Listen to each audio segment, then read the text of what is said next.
Добрый день, уважаемые телезрители. У нас в студии программа «Настоящая политика». И сегодня мы делаем интервью по видеоскайпу с Виктором Вячеславовичем Храпуновым. Здравствуйте, Алексей. Виктор Вячеславович, прежде чем мы приступим к более широким вопросам, я хотел бы узнать ваше мнение и получить такой злободневный комментарий на такую тему. Я был невероятно впечатлен, когда прочитал новость о том, что известный в Казахстане Халык-банк, известный прежде всего тем, что он принадлежит зятю Нурсултана Абишевича Назарбаева, Тимуру Кулебаеву, а также его жене, соответственно, дочери Нурсултана Назарбаева Динаре, банк вдруг неожиданно отказался от покупки руин, я бы так сказал, БТА банка. Не самого БТА банка, а руин БТА банка, когда-то принадлежавшего Мухтару Аблязову. И так как эта сделка и вообще вся эта история с БТА банком, она уже давно и вообще никогда не являлась, строго говоря, бизнесом, экономикой, а была всегда политикой, мне хотелось бы получить от вас именно политический комментарий. Что вообще должно было случиться, чтобы члены семьи Нурсултана Абишевича вдруг, так скажем, отказались от сделки, которая была фактически им указана на политическом верху? Я думаю, что это должно было так произойти и случиться. Поскольку, когда было принято политическое решение о захвате, я прямо вещи своими именами называю, о захвате БТА банка, а правительство придумало национализацию этого банка, одного из крупнейших банков стран СНГ, то в тот момент, конечно, господин Марченко Григорий и еще два человека, которые президента убедили в том, что банк в великолепном состоянии, необходимо его просто забирать, и все будет в порядке, получили очень серьезный момент, связанный с долгами БТА банк, которые образовались. И эти долги превысили сегодня 10 миллиардов. Вы помните, Нурсултан Назарбаев на одном из совещаний очень здорово ругался на правительство и на Национальный банк. Где же эти 10 миллиардов, которые я давал конкретно на поддержание банков, они не вернулись, и где эти деньги? То есть, разобравшись в ситуации, и уже без большой политики, а семейная сделка, президент папа, значит, дочь Динара и зять Тимур договорились, что в этой ситуации ни в коем случае Народный банк, который сегодня является основным капиталом Тимура и Динары, который позволяет Назарбаеву говорить о том, что он обеспечил хотя бы эту семью вот нормальным, так сказать, дальнейшим бизнесом, и все будет в порядке. И он не мог рисковать данным банком и заставлять покупать Халык-банк остатки или обломки развалины, как вы сказали, БТА банка, поскольку эти миллиарды, конечно же, Халык-банк не в состоянии восполнить, а отдавать свои деньги никто не собирается. Прекрасно понимаю, ни Тимур, ни Динар, ни тем более Назарбаев. Хотя они прекрасно понимают, что этот банк должен строиться в их собственную финансово-банковскую систему Казахстана. Поэтому Нурсултан Назарбаев принял, я уверен, решение, что справиться с теми проблемами, которые высветились из-за неправильного менеджмента БТА банком, который был захвачен силовиками государства Казахстан, справится только то государство, которое захватило. А когда финансовое положение укрепится, все встанет на свои места, вот тогда Халык-банк тут как тут за минимальную стоимость приобретет БТА банк и будет горд и счастлив от того, что они вновь нагрели государство как минимум на 10 миллиардов долларов. Я так понимаю этот процесс. Спасибо вам большое, Виктор Вячеславович. Давайте перейдем к более широким политическим вопросам. И прежде всего, мне хотелось бы, чтобы вы подвели итог недавней встречи Нурсултана Абишевича Назарбаева и Владимира Путина, российского президента, которая состоялась в Екатеринбурге, в результате чего был подписан договор о вечной дружбе между Казахстаном и Россией, если мне не изменяет память, что довольно странно. По-моему, такие договоры уже, если мне не изменяет память, подписывались уже ранее. Да, Алексей, конечно, это было важное событие. И нужно отдать должное, что два президента, Путин и Назарбаев, разработали, в общем-то, по самой идее создания такого форума пограничных регионов двух государств и проведения форумов. Я сам принимал в них участие. Когда первый форум проходил, я тогда, правда, был мэром города Алма-Аты. И не был город Алма-Аты приграничен с Российской Федерацией, но меня включили туда как руководителя крупнейшего мегаполиса Казахстана. Я принимал участие в первом этом форуме, который произошел 10 лет тому назад. Затем я принимал участие в двух форумах, будучи губернатором Восточно-Казахстанской области. И хочу отметить, что сама идея, она имеет, конечно, глубокий смысл, но учитывая то, что сегодня интеграционные связи по истечении 10 лет не так сильно налажены между регионами, достаточно сказать, Восточный Казахстан, где я был руководителем области с Алтайским краем, мы никак не могли найти точки взаимного соприкосновения для того, чтобы можно было решить ряд вопросов и дополнительно развить какие-то производства, дополнительно создать какие-то условия для производства продукции, создать новые рабочие места, пополнение налоговой базы и так далее. И когда два президента сказали, что 70% товарооборота сегодня идет через эти области Казахстана и России, то понятно, что это, конечно же, львиная доля, это углеводороды и все, что с этим связано, плюс энергетика. А остальное, как оно было, так оно и осталось.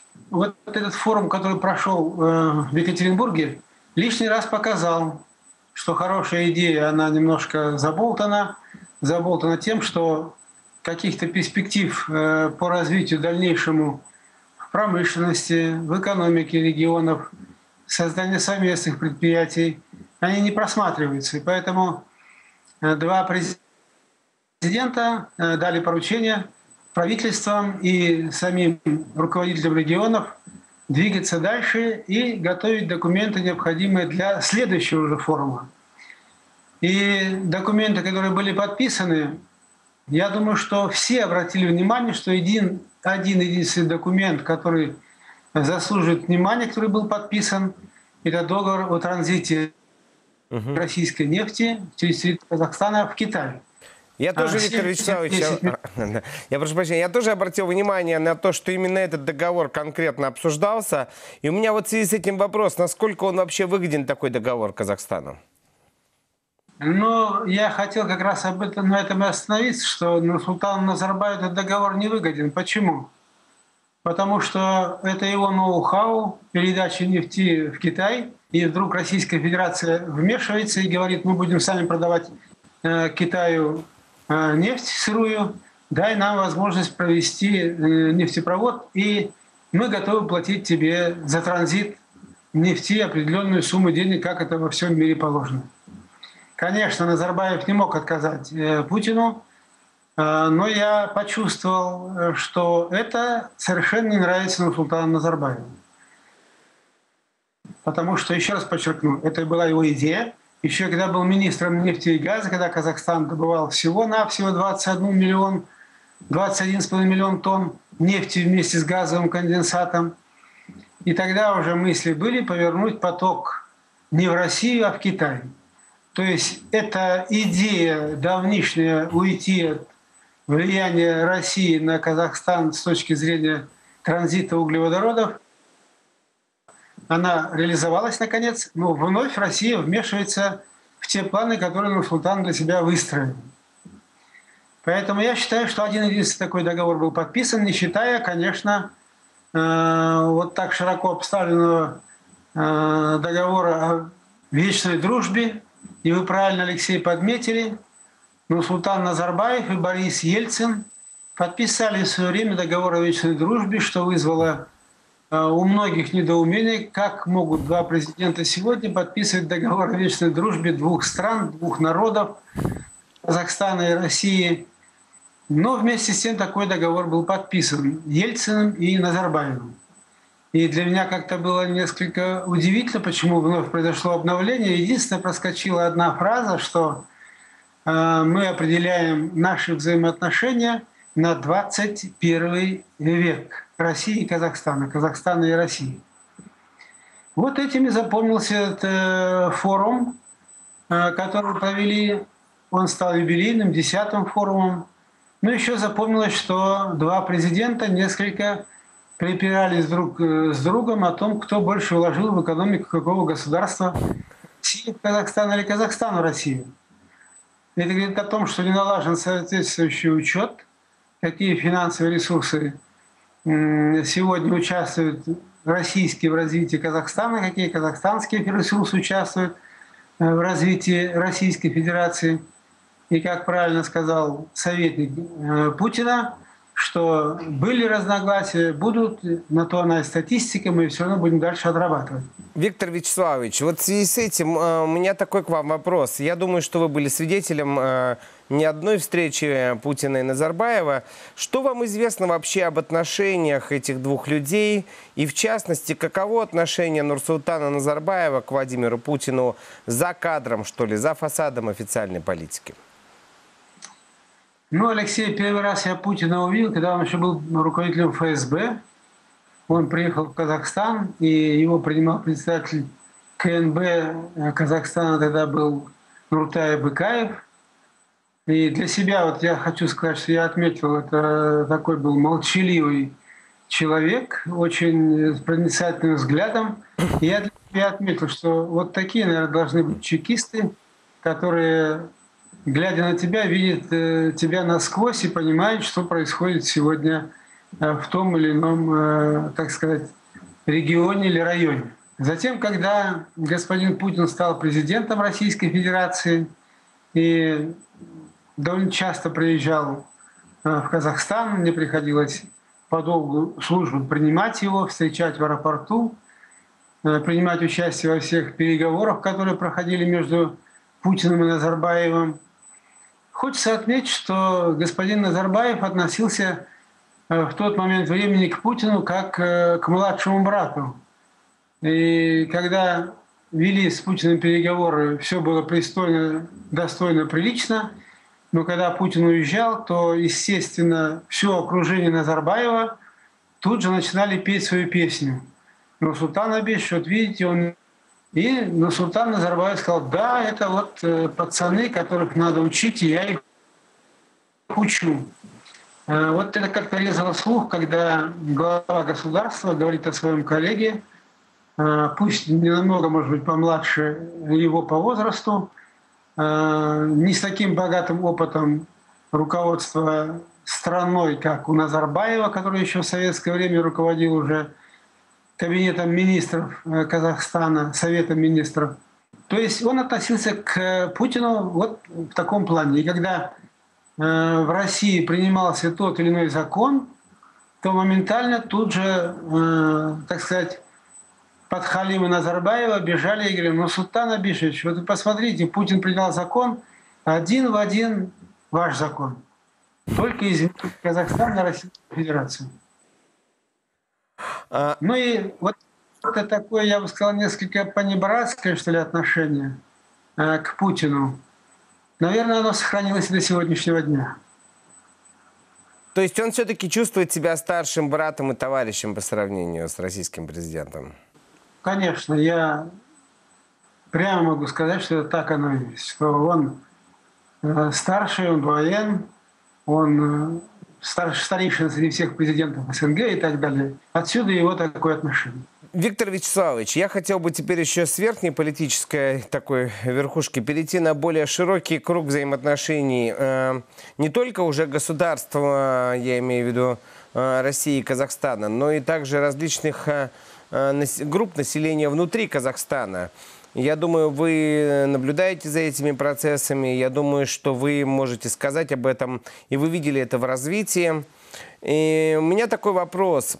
Что сейчас, с вашей точки зрения, происходит в системе межнациональных отношений в Казахстане? И каковы перспективы развития ситуации? Я бы хотел немножко посмотреть в историю, вернуться.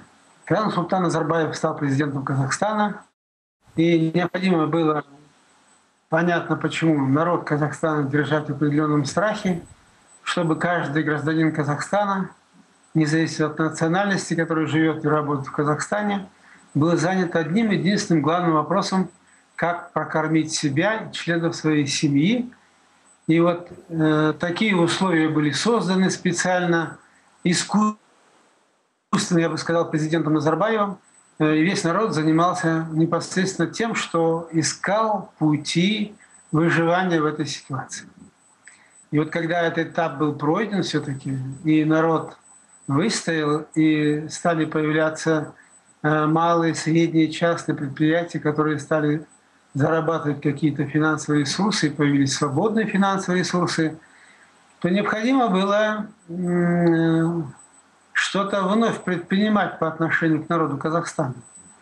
И вот та программа «Суперхан», которая была разработана специально для Назарбаева и суперпрезидентов «Суперханы», там как раз одним из подразделений этой программы «Суперхан» четко сказано, что необходимо Назарбаеву срочно обратить внимание и внедрить, так сказать, в жизнь государства терроризм, что только президент Назарбаев может бороться с терроризмом, и весь народ должен опять же жить в страхе и уповать на президента Назарбаева. И в этот момент времени, вы знаете, начались такие акции, взрывы, то в одном месте, то в другом месте, то в третьем месте. В частности, первый взрыв прозвенел, конечно, прогремел в городе Алматы, когда я был мэром Алматы. В один из летних воскресных вечеров вдруг мне звонят начальник ГУВД города и говорит: вот там-то, там-то партия ОТАН, здание на Аблайхана и ITKB, прогремел взрыв, никто не пострадал. Я сел на машину, приехал на место, приехал заместитель председателя партии, тогда был Александр Сергеевич Павлов. Это однофамилец этому Павлу, который страдает сегодня в Испании. Он был тогда заместителем председателя партии. Да, прозвучал какой-то взрыв, как сказали. Причем полицейский пошел на осмотр, и в этот момент прогремел взрыв, выбила дверь. И дальше пошли взрывы то в Джамбуле, то в Актюбинске, то в Астане. И началась такая ситуация, когда появились террористы в Казахстане. То есть удалось Назарбаеву в тот момент запугать народ Казахстана. И когда он развернул широко масштабную операцию по борьбе с реальной оппозицией в Казахстане, а главным оппозиционером был Мухтар Аблязов, и когда Мухтар Аблязов выехал за пределы Казахстана, и Нурсултан Назарбаев с своими службами уже отчаялся каким-то образом достать Мухтара Аблязова, привезти в Казахстан и в конечном итоге уничтожить Мухтара Назарбаева. Вот тогда специалисты и советники Назарбаева придумали террористическую группу и включили туда и Мухтара Аблязова, и Александра Павлова, и Козлова включили туда. И началась такая работа по представлению и просьба оказать содействие и помощь у зарубежных стран и государств по борьбе с террористами. Мухтара Аблязова сделали уже по команде Назарбаева террористом.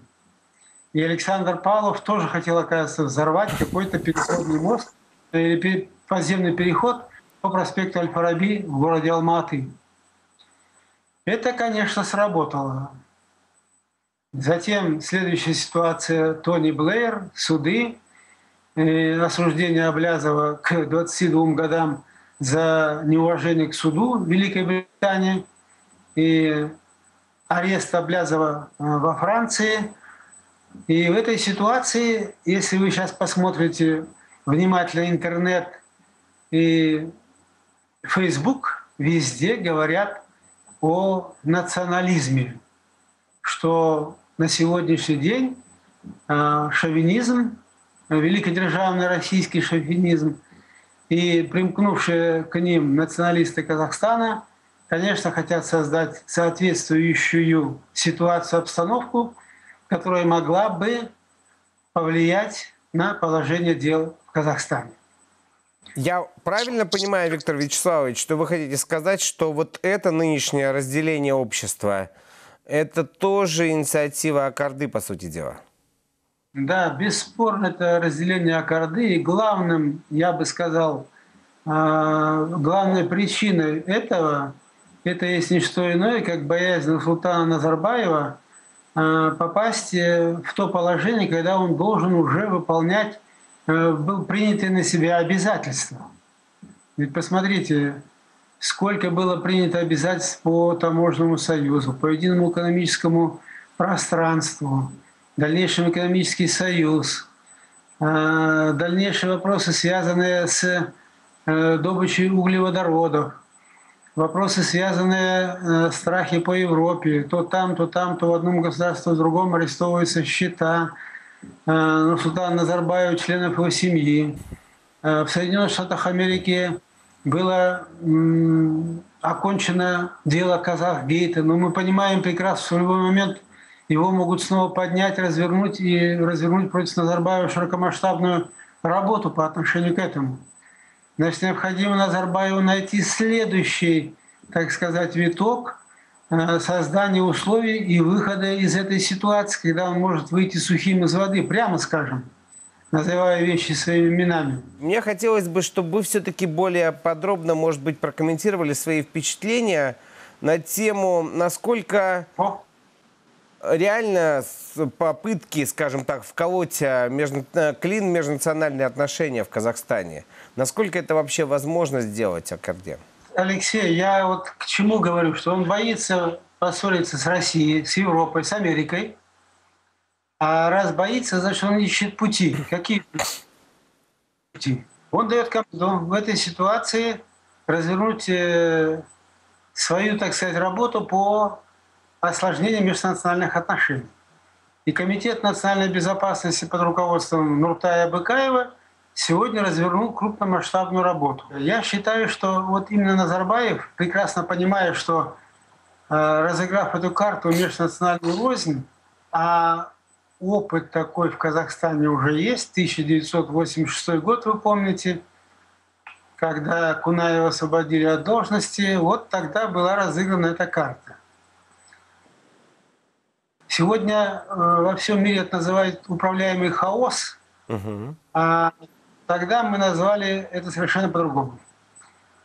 Так вот, зная этот опыт 1986 года, а Назарбаев умеет, так сказать, взять все положительное из того, что произошло, и в любой момент он развернет данную работу по межнациональному конфликту. Это не он здесь ни при чем, это народ. Вот люди не понимают, вот они столкнулись, казахи, русские, другие национальности, на почве самого какого-нибудь, я бы сказал, банального случая произошел всплеск межнациональный, и дальше перешло в межнациональную, так сказать, борьбу. Его страхи, его, так сказать, его взаимоотношения в семье, проблемы его семьи, семьи президента, он сегодня возвел в ранг государственных проблем. И это понятно почему. Потому что он подошел к такому периоду, во-первых, возраст, и он должен уходить, привести к себе на свое место какого-то преемника. Во-вторых, выполнять уже те обязательства, которые были. Плюс третье – это ситуация, которая будет складываться здесь, в Азии, в Центральной Азии, в частности, после того, как закончится срок пребывания ограниченного контингента американских вооруженных сил в Афганистане.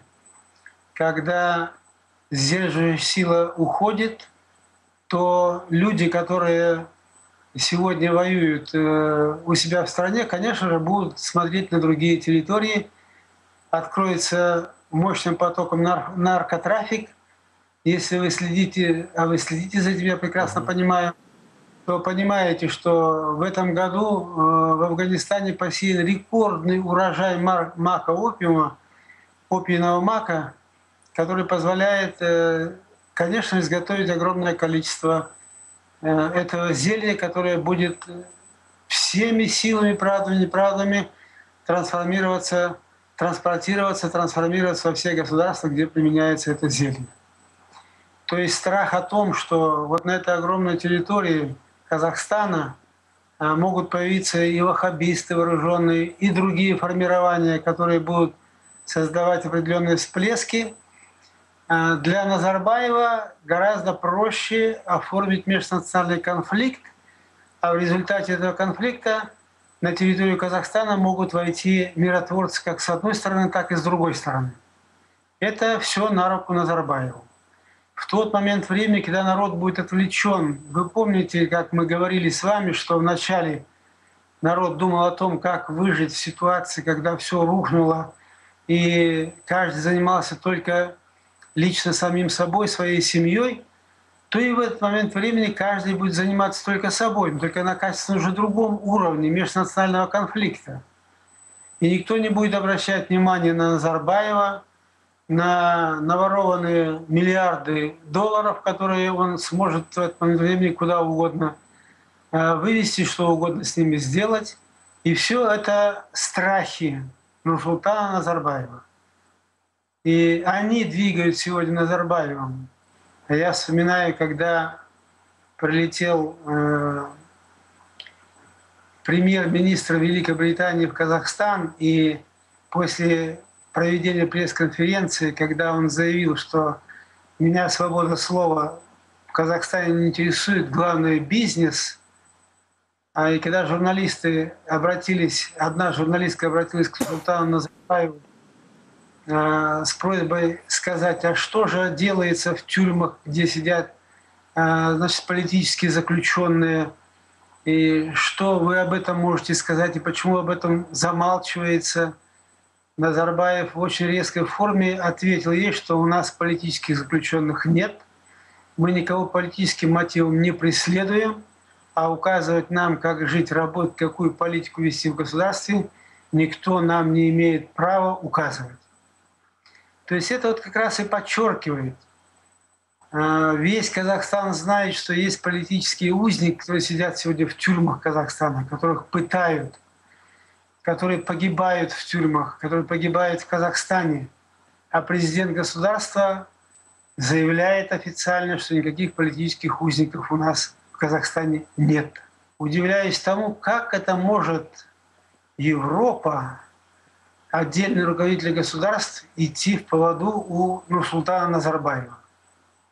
Ради, так сказать, контрактов, подписанных Испанией, Испания готова сегодня выдать Александра Павлова Казахстану, понимая о том, что он там будет обречен на верную смерть под пытками в застенках тюрем этого государства, и он уже оттуда никогда не выйдет. Сегодня идет очень мощная обработка правоохранительных органов и судебной системы и руководства Французской республики, Пятой республики французской, для того, чтобы получить Аблязова через Украину или Российскую Федерацию, а в дальнейшем привести его в Казахстан как главного оппозиционера Нурсултана Назарбаева и уничтожить его. Это главная цель сегодня Нурсултана Назарбаева. Для чего Нурсултан Назарбаев пригласил с официальным визитом президента Совета кантонов в Казахстан. И явно, что прослеживается связь для того, чтобы обеспечить нормальное существование, проживание, получение паспорта Динари в Швейцарии, поскольку у нас с 2007 года якобы постоянно проживает здесь в Швейцарии и уже имеет право подавать на соответствующие документы. Уважаемые телезрители, я напоминаю, что в эфире была программа «Настоящая политика», и у нас в гостях, если можно так сказать, в гостях на самом деле на на связи по видеоскайпу из Женевы был Виктор Храпунов, бывший аким Алма-Аты, бывший министр и политический враг сегодня режима Аккарды.